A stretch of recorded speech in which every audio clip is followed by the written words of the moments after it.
The Diary of Thoughts, Part 19. About Loneliness. Written by Miguel Pacheco.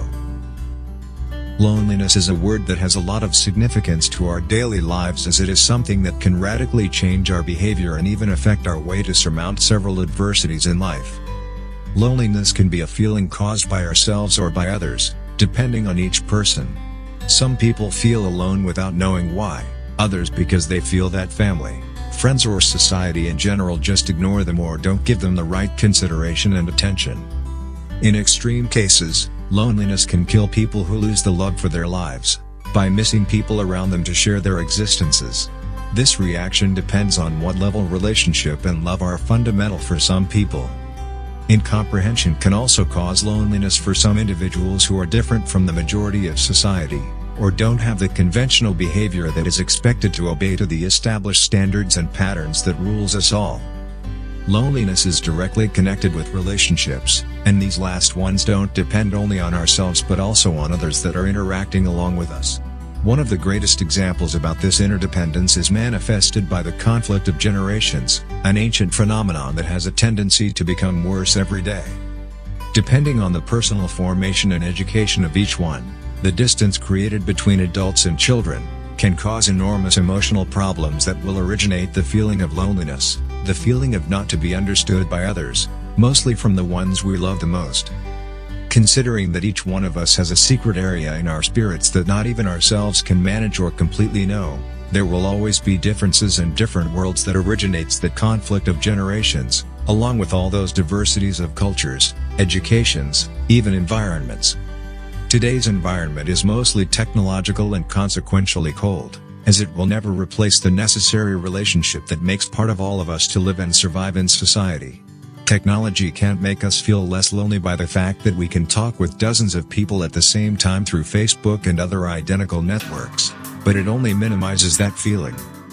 The internet and communications will certainly not replace the presence of family or real friends, as they are very difficult to find already in real life.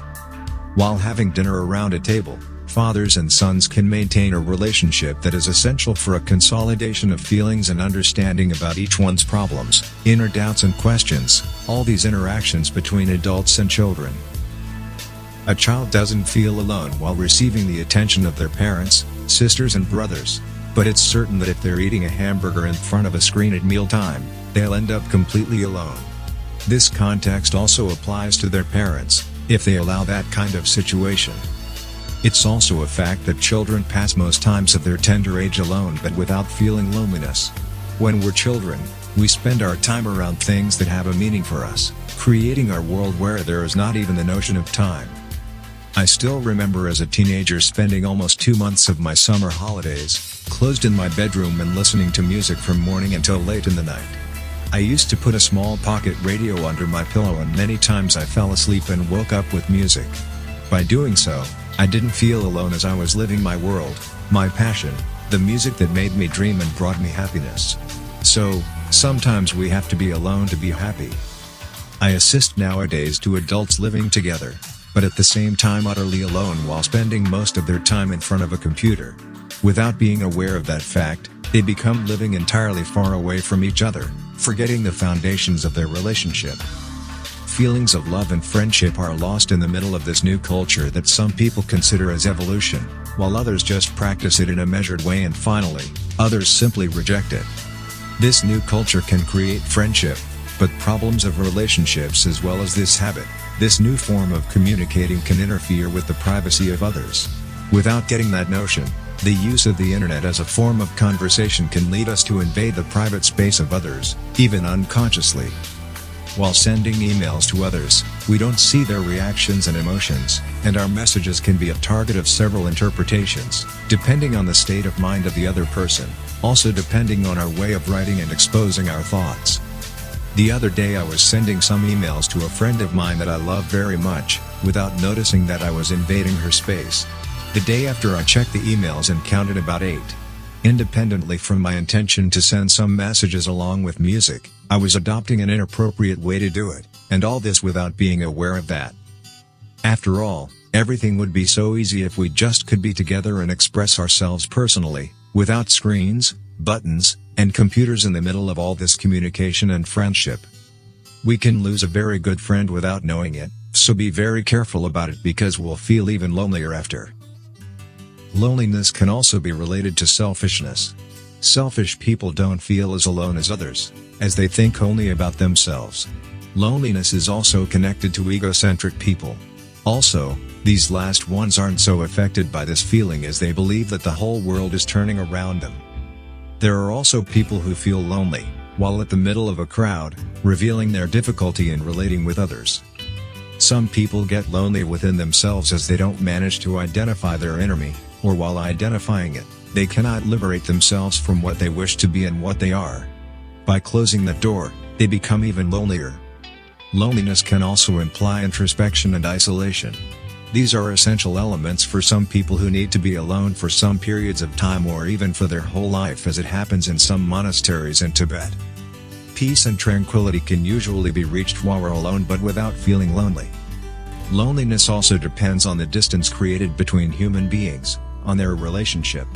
Some people live together, but actually, they are very far away from each other.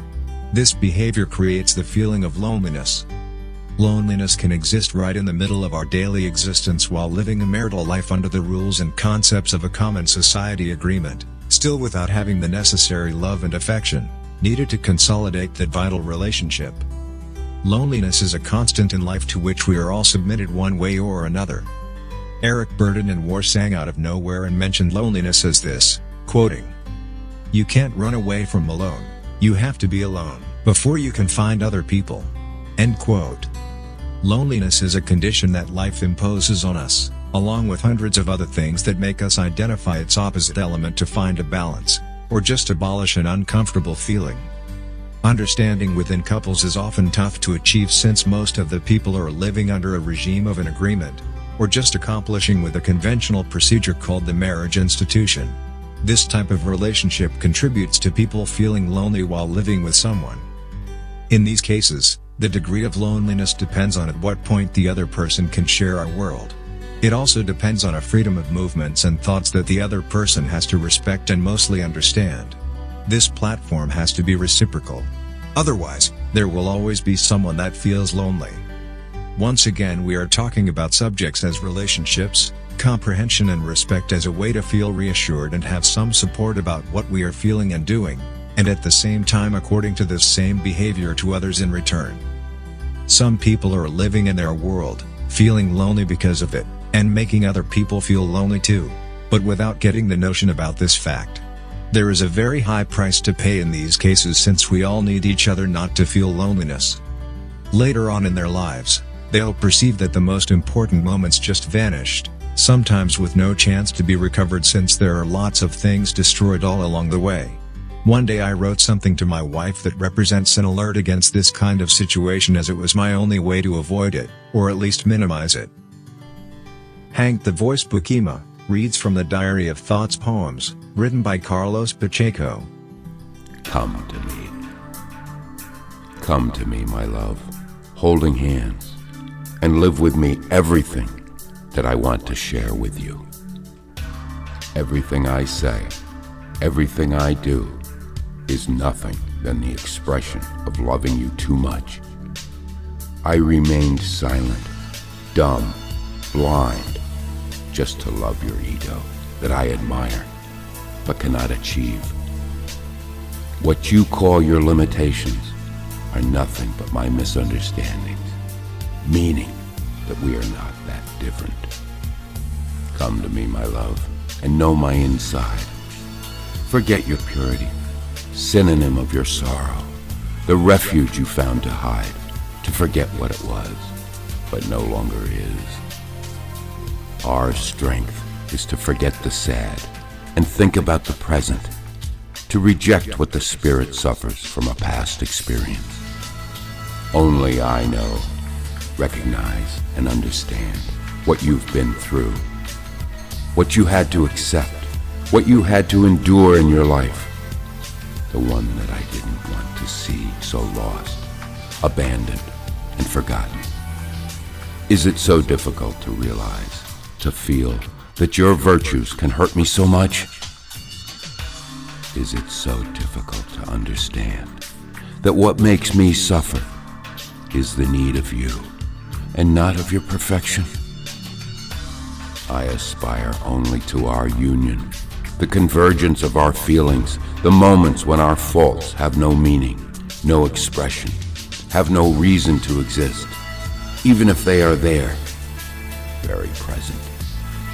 Forget and accept my eagerness, my anguish, just for wanting you so much, nothing more. To want you to be present in my world of imperfection, a world, perhaps an illusion, but that is pure, that smiles like my love for you. One way or another, we're all alone, lost in our dreams and illusions. We just have to find the way to stay less alone by sharing and giving what we are and what we represent to others, mostly to the ones we love the most. Never give up sharing and giving yourself to your family and friends, even if they are grinning at your face. Sharing and giving are a gift. We won't feel lonely while giving it and sharing it. After my beloved wife had passed away, I wrote some words concerning the word loneliness. As my spirit needs moments of isolation, concentration, even introspection, I always thought that it would be easy for me to be completely alone. But I was wrong. In fact, loneliness can destroy a person, as finally we all need each other to surmount our hardest experiences that life herself imposes to us as a natural cycle of existence. We all feel lonely sometimes in our lives. It is this common feeling that creates a sensation of oneness that brings us together while suffering the same pain, making us understand each other's feelings. This feeling is another proof that we are all linked to each other in a certain way, and also means that it is at the moment when we lose someone we love, we realize we're completely alone. I also wrote a poem about my memories of some moments of childhood as they represented an image of my momentary loneliness. When kids are playing alone, they have disconnected from the world and people around. They are just evading themselves, creating their defenses, acting according to with what they feel, what they miss, what they like, and a kind of refuge that allows and brings the necessary emotional strength to face children's problems. It happens to every one of us as children. As part of my life, I was raised in front of a railway station. I got used to playing on the tracks using that unawareness or unconsciousness about all the risks implied on that particular situation, in that particular game. 50 years ago there were almost no rules while traveling on a train. While kids, me along with others, used to hang outside the train's doors and make our trip waving to everybody, laughing or smiling, living that sensation of being free and experiencing a different sensation. Children don't have the same notion about risks as adults do, so it creates a certain involuntary braveness that is connected to the absence of the notion of danger. Near Lisbon's central station there was and still is, that 5-minute tunnel that leads to this final destiny. Traveling on a train and hanging at the doors on the outside, was that kind of challenge that you can't believe, maybe or accept on movies. So imagine a small kid avoiding all the lamps that were present in the tunnel every 100 or 200 meters and considering it a challenge. What kids can do is simply amazing. Here we go, let's take that trip with that boy who defied his destiny, his life. Boy playing on the railways. Boy playing on the railways, on the roads where nothing stops, where the weight cannot wait, where the steel goes along with the wheel, running, escaping from the beginning, trying to reach the end, steaming. Boy playing within those tracks, following another destiny that somebody told would be far away, another way to stay, walking, talking with himself, no one else, trying to reach that place where no one can teach or preach about his life. Boy playing, hanging on the doors, after running on those floors in motion. A kind of notion to challenge, to dare, defying the despair of misunderstanding. Boy playing outside the train, even with the rain falling down, laughing, screaming against the whole meaning of being there. Boy playing against destiny, fighting, always wild since he was a child. Dark of a tunnel coming, no time for running, just hiding, trying to adapt, to be flat. Boy playing, smashed against the door, lights in the dark, passing by like a spark, like traveling in space, never leaving a trace of his fear. Boy playing, finally getting home. No more joys, no more toys, just the pain of being alone. I wouldn't like to complete this part of the book without mentioning a name that will make part of the French musical history. He was not only a great composer and conductor but a great poet at the same time, and he left a remarkable musical heritage that will be irreplaceable. A short time after I married my beloved wife Eduarda, a friend of mine with whom I shared a great part of my youth, brought me this amazing musical masterpiece of Leo Ferre called La Solitude, Loneliness. The Diary of Thoughts, end of part 19. Written by Carlos Miguel Pacheco. www.diaryofthoughts.com